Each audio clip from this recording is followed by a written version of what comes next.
आम घर आज समस्ते खुशी थे कारण आम घर को गोटे नुआ मेम्बर आसबार थिला।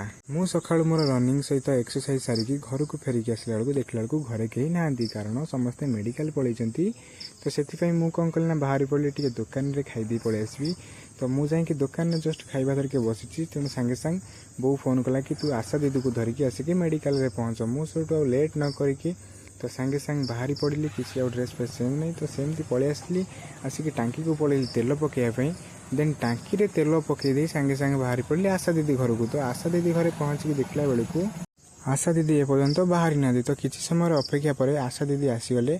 बर्तमान भाई आशा दीदी घर लोक मत पचार कि पुओ होती कि झील होती। बर्तमान भाई मुझे मेडिकल में पहुँची तो मुझे केमी कहबी मुझे तो आशा दीदी को धरिकी शीघ्र शीघ्र बाहरी पड़ी।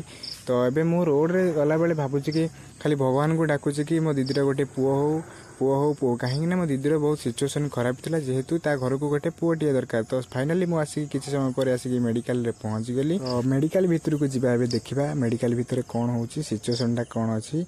तो आशा दीदी मो आगे जाऊँगी तो मुझे पछे पछे चलिली।